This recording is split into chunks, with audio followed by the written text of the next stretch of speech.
That actual size zoom in. Well, it looks like that's what you get. Okay, so you want me to All kick right. off? Yes, thank you. Go ahead and get started. Okay. So good morning, all. Uh, um, Boy, what a year. We were supposed to be standing in front of you a year ago, and here we are zooming still.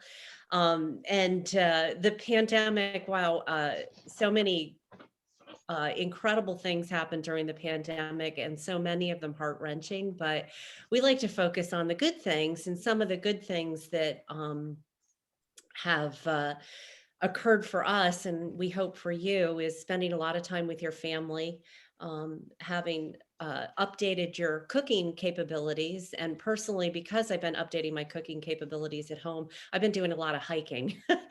And one of the things that Elliot and I should retract, because I've been talking to you guys, so you know who I am. For the people on the phone who are on the call that don't know who I am, my name is Meredith Tiedemann, and I'm the Senior Vice President and Head of the Trust and Investment Division of the Bank of Millbrook. And on the call, we also have our Vice President, Elliot Clark, who's going to help me do part of this presentation.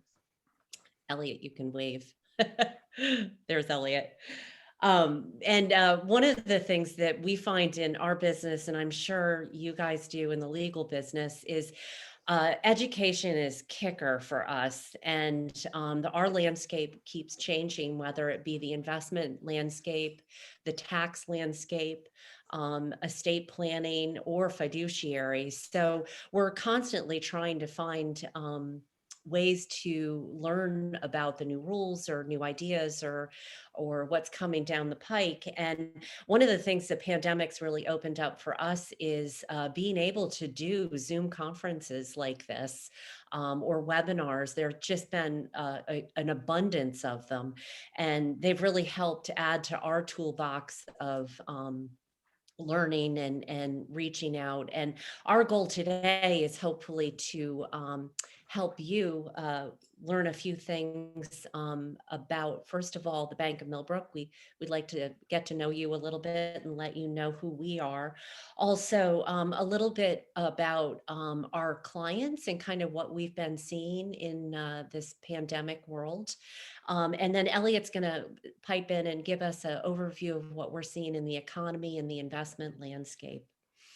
And if you have any questions, I typically say just interrupt, but I find Zoom really awkward when somebody has a question because they're waving and I don't know if I'm going to see you.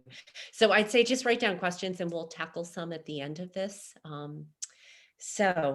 With that said, the Bank of Millbrook, for those of you that are not familiar with us, and for those of you that are, you may not know some of this history, but we are officially 130 years old. The bank was established in 1891, and we are a privately owned bank, which is what really makes us the most unique. We have been owned by the same family. We currently have fourth generation of family working for us. And that makes us very unique because it allows us to really focus on the community. Here I am gathering away, and I forgot to move my spreadsheet. Um, because we're not driven by stockholders who are trying to make us grow and continue to add to dividends. We're really focused on our community because we're privately owned. And as an employee here, I find that just so empowering and something that energizes me every day because I can really focus on taking care of the clients that we have and taking in clients that match us, and we match them. So that's a really unique way of doing business. The bank itself has four retail branches: one in Millbrook, one in Pine Plains, Amenia, and Stanfordville. We do consumer, commercial, and mortgage lending. All of our decisions are made locally, and on the lending side, we keep all of our loans in house. We don't outsource anything.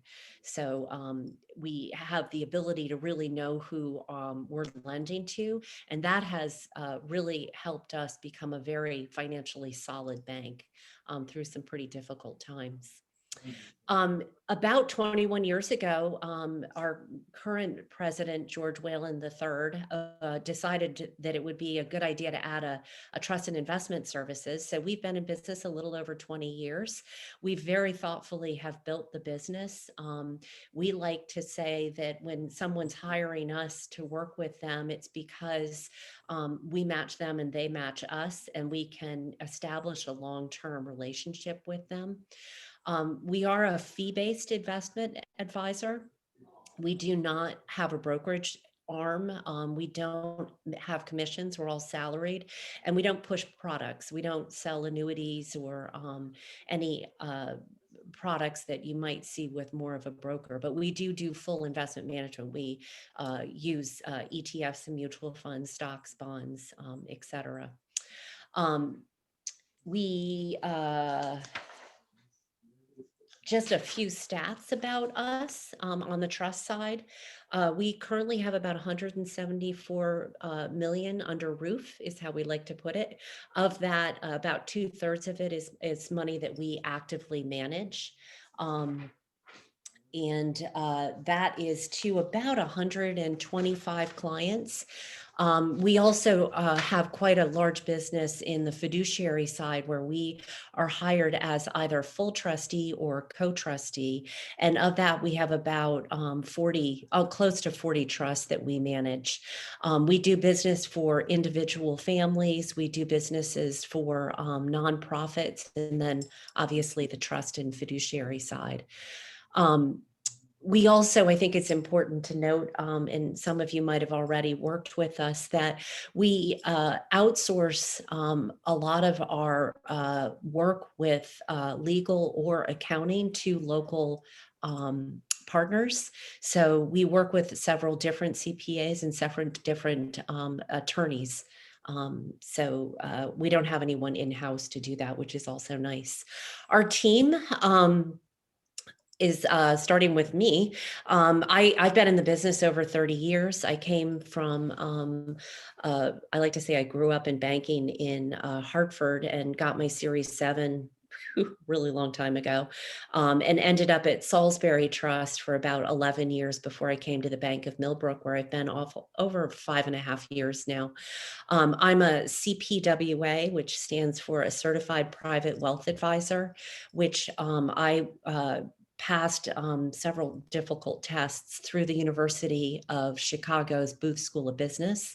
One thing I love about having initials after my name is that it keeps me constantly looking for educational opportunities, which I enjoy and I emphasize for our staff.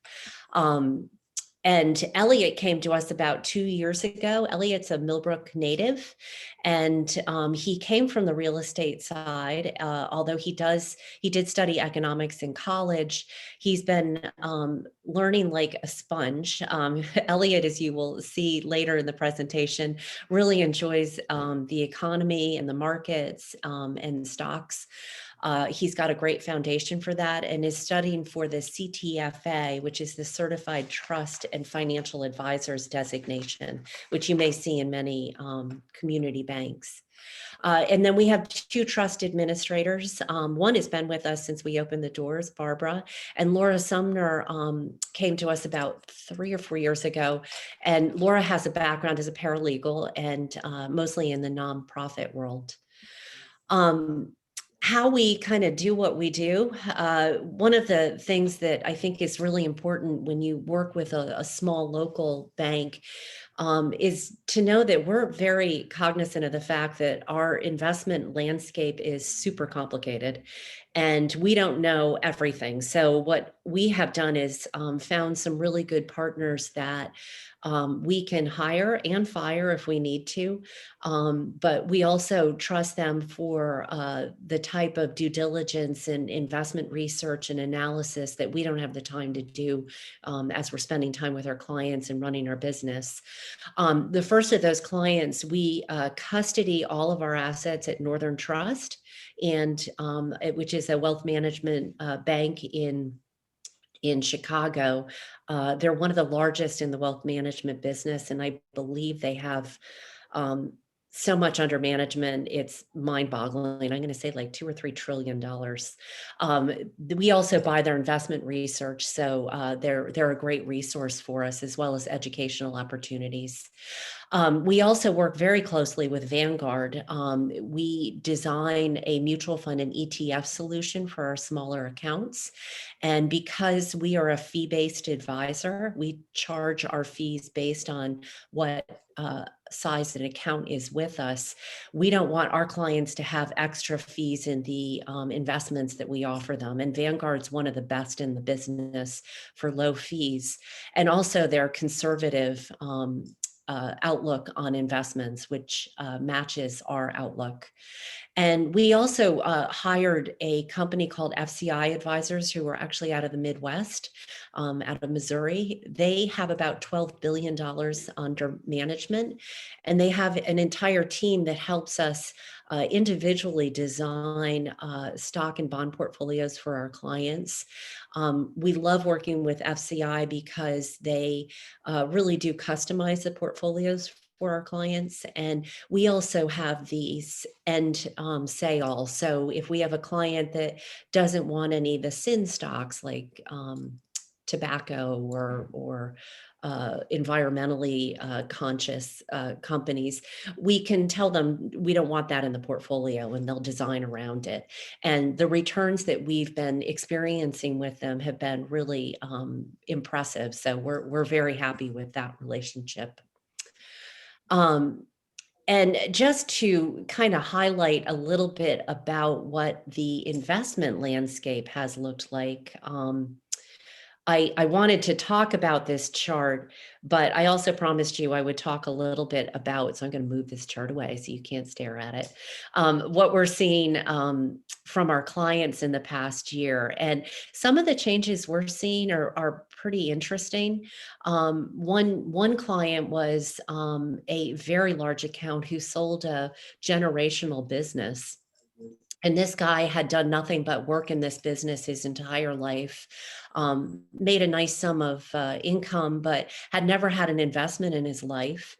And besides a savings account. So he sold this business, is in his early 70s, wanted to retire, and walked into about a $6 million check when he sold the business, and a little overwhelmed, as an understatement, to what to do with this money. And he came to us, and we've designed a income producing stock portfolio where he can see what companies he owns. We review it with him as often as we can at his comfort level, give him a really nice salary. And he's done very well in the market. You know, the market's been kind to us, but it's been a really nice relationship because we feel we helped him through kind of a difficult life change. Another client, and you all as attorneys might have heard a bit of this happening out in the landscape. We have a client whose elderly parents, mid-year last year, they moved them to Millerton to live with them from Missouri. Mom and dad are in their 90s, dementia, typical of that age group. They've got money scrolled all over the place, easily 10 accounts. And the kids who are busy taking care of them and getting in-home nursing care are overwhelmed with the financial side of figuring out what their parents have, what bills to pay, who to hire for an accountant, who to hire for a local attorney. So we've been doing all that grunt work for them. We've been able to consolidate all the accounts into one account for us. We pay their bills. We've helped get them in touch with local or not financial advisors, but an accountant and an attorney so that they could set up their estate planning. So they're breathing a little bit better, still dealing with mom and dad. And then the third one we saw, which we're thrilled about, and I think we're going to see more of this kind of activity in the future with so many people moving up to our area, is with a local nonprofit. Elliot and I are both on boards of local nonprofits. So we understand the business, but we also understand how to manage money for it. And a local nonprofit had a board that was second homeowners. Most of them lived in the city. Their investments were all in the city. And they've had a change of board members and really wanted to start working more locally. They wanted more local voices on the board, and they wanted a local investment manager. So we recently won the business, and we're working with our partners FCI to make sure we have a portfolio that they're comfortable with and helps pay their operating expenses. So those are some of the stories we have from the trenches. Now on to my big slide of I hope this isn't overwhelming, but I find it really interesting. Maybe I'm a geek. um, about 21 years ago in 2000, if you look at the first column and then the two lines underneath it, expected return is the return on an investment. 6.5% is the goal.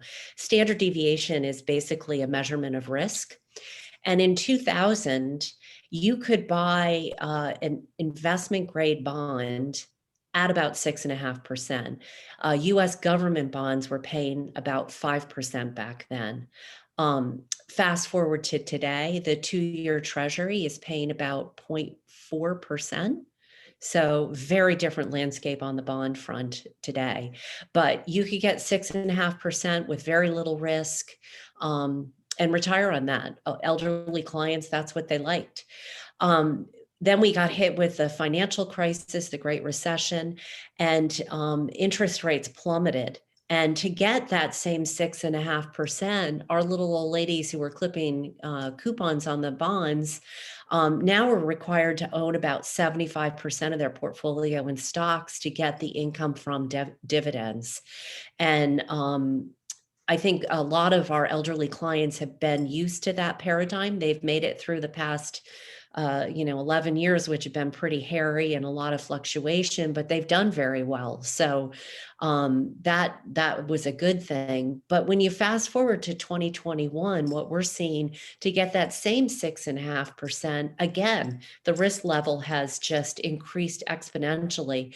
And what's kind of interesting about the numbers on that last screen is there are no investment grade bonds or government backed bonds because the interest rates on them are so crazy low. You can't even have them in your portfolio and it get an average of a 6.5%. And the other thing about this paradigm that we find really important is that the investment landscape as financial advisors has gotten so much more complicated. And you can just see that from all the representation of all the different investments that we have to have in a portfolio to get that same expected return. So with that, I'm going to turn it over to Elliot and let him talk a little bit about all the really fun things that are flying around our economy. Thank you, Meredith. So I know probably everyone is itching to travel, as am I, after this past year of being in lockdown. I am going to say that this island in particular, represented in this cartoon, I'm avoiding at all possible cost. On the next slide is basically just a view of what the markets have done on a global scale. This is a 10-year look at the performance. That top line represents when it significantly drops off on the right-hand column and looks like a check mark. That is this past year. We had a black swan event with the Corona-19, and the markets reacted very significantly, very, very quickly, as is sort of the global economy. The S&P from that sort of, from the end of February to the drop, which actually it bottomed out on March 23rd, the S&P dropped 34%. The S&P being a grouping of the 500 of the largest US companies. We had a significant drop in GDP, actually the largest since the Great Depression. 31 million jobs were lost. We had a near total shutdown of commercial activity, which was accelerating certain trends that were already in place, and other ones have been new. Obviously, the hotel office scenario has been replaced with working from home and Zoom. I know everyone here loves Zoom, but it will be nice to go back to seeing people in person. Brick and mortar stores and storefronts were replaced with e-commerce. The economy and the stock market actually had a bit of a divide. The economy is still in the process of recovering, although the stock market in general has recovered and recovered quite quickly. This was when I said black swan event, that's talking basically about an outside event that was unforeseen that came in. The economy was functioning healthily prior to this event coming in, and then the entire the freezing of global commerce obviously caused that huge drop off. Obviously, vaccines now are on the table as more and more Americans are getting vaccinated, and the hopes of recovery are definitely there. And I think that explains, to a certain degree, that right-hand column of, it didn't go up to where it was. It's actually greatly increased from there. Markets have been reaching new high all this year, even starting in November of last year. GDP forecasting, GDP being gross domestic product, being sort of the value of all goods and services sold, either in this country or if you're looking at a global scale, they're predicting it to be in the 5 to 6% range. In the USA, they're looking at a 6 to 7% range. Just as a reference point, the past 10 years we've been lucky if we can hit 3%, and most of the time we're hitting 2%. So people are really expecting a vigorous economy as a result of this pent-up demand of everyone being in lockdown. Some people are referring it to the roaring 20s. Part of this was looking back over the past year and what I was asked to talk about, and then to try to predict what's going to happen in the next year or two. I do want to say off the bat that my crystal ball is cloudy and broken and doesn't work. But if I think about it over this past year, I have spent a lot of time at home, and we as a family have been baking a lot more. And my wife is definitely just better at it than I am, although I keep trying as much as everyone in my family may not like that. But the reason I'm mentioning this as an analogy is because what do we have in terms of our recipe mix for our economy right now? And I think of basically 5 or 6 things as ingredients that might give some indication on where we're thinking. We've got a person by the name of Jerome Powell, who's the chair of the Federal Reserve. He's keeping interest rates incredibly low. I think Meredith touched on this before, at rock bottom levels. That would be ingredient number 1. Ingredient number 2 is Janet Yellen, who is the Secretary of the Treasury. I mentioned her because she's practicing modern monetary theory. Now that's a mouthful to say, but basically what it means is she's okay having a large deficit or having a lot of debt. So that's ingredient number 2. We've got a president, or even the past president, who've been pushing through very, very large stimulus packages. These are being measured with 4 commas. They are trillions of dollars being pumped out to keep our economy afloat, which is it's very easy to say a trillion, but it's actually quite hard to wrap one's mind around how much money that actually is. The 4th ingredient would be, I'm gonna focus on the president of the largest bank in this country, a gentleman by the name of Jamie Dimon, who's saying that we are entering, in this country, we're entering a Goldilocks moment. This combined with the U.S. savings account as a percent of a person's net wealth. Usually those are single digits, or they have been for the past 20 years in terms of how much money people have saved. Currently, they're estimating it's around 20% of people's average. So people have a lot of cash saved away, and will they be willing to spend it in the next year or two is just food for thought.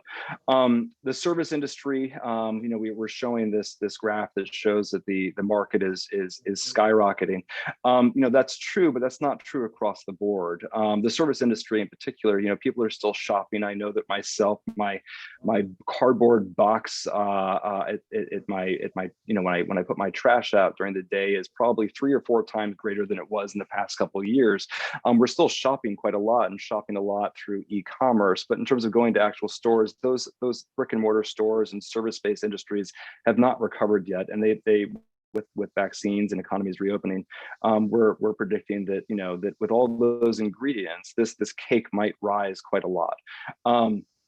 Inflation seems to be a fear that people are talking about with high debt, low interest rates. The cost of goods potentially could go up. I'm not saying that that's not going to happen, but a lot of our partners and a lot of the business community as a whole seems to be in the indicators that would indicate if it is or if it isn't. They're thinking that it might actually be a year or 2 down the road till we start to see that, which would be a nice thing. The bigger threat probably is in terms of for the economy and the business industry of the United States. is the policy pivot that reduces the after-tax return on financial assets. Higher taxes. We've had this happen before, and the stock market didn't tank, but it is going to mean that companies are going to have to work harder to make the same amount of money they're making now. The challenges we're facing with our clients, I know Meredith mentioned a few of these before. Obviously hunting for yield is becoming trickier and trickier. And then the downside protection that some clients are exhibiting. Each client seems to be different. An example would be in terms of the hunt for yield. We were at a board meeting with a nonprofit, and they have an account that's grown in the past few years quite a lot. It's actually almost doubled. They're only allowed to get the income from this account, and we were doing sort of an account review of their stock holdings, and they said, well, why do we have any of these information technology stocks? They don't yield anything. The energy stocks seem to give us the highest yield. Why don't we have all energy stocks? And I mean, the answer to why one wouldn't do that is you want to have diversification. If you had all of your money and all of your eggs in one basket in one sector, being the energy sector, yes, you have a higher yield, but last year you would have lost half your money by the stock prices dropping by about 50%, where information technology has grown at about the same amount. Even though it doesn't yield, their account has ballooned, which is good, and we can always swap one stock for another. The downside protection risk is another one. Sometimes clients have, we've got another client, obviously who I won't name, but he has been very lucky with Tesla. He's bought that stock. He has it's quite a large percentage of his portfolio right now, and he's looking at other electric vehicle companies that are pretty far out there on the risk spectrum. We actually can't even find the financials for them. They're sort of startups based in China. And what we're trying to do, and with this particular client, is pulling the reins back a bit and say, you've already got a large amount of risk that you've taken. You've gotten paid well for it. Maybe we should cut back and diversify those investments. If one company goes down, you don't want your whole portfolio going down with it. Which leads us into Meredith's next slide, and I'll hand it back to her. So, and I'm one just note, if anyone wants copies of our slides, Jana, we're happy to share this presentation. This chart, which I could spend hours on, is basically called a quilt chart, which is a great name for it. And I like to point out, if you look at this, the black boxes that say 60-40, and 60-40 represents very close to how we invest for our clients. A little risk, not too much. And you'll notice over the years, or this is over the past 10 years, a 60-40 account has never been the top of the heap. It's never been the bottom of the heap. It's always sort of mid-range, depending on, different variables in the market. And on the far right-hand side, over the past 10 years, a 60-40 portfolio, and I can't see all of it because I have you guys hidden, is about over 7% average per year over the past 10 years. One of our challenges that we're looking forward towards, and many of our partners feel the same, is that we don't expect we're going to be able to achieve that high a return. We're looking at more muted returns of an average of 5% over the next 5 to 10 years, which is a concern. And we're constantly scrambling to, do the best that we can to get the best returns we can for our clients. And with that, we end we have 1 minute left. How do you like that, Jana? Basically, we're a community based bank, and we love working in the community and the clients that we serve. Are there any questions? If you guys have questions, you can just go ahead and ask. Don't be shy. We just get the bird. No, that's okay. It means you were very thorough and clear in your presentation. So good. Well, Jana, we thank you for the opportunity. And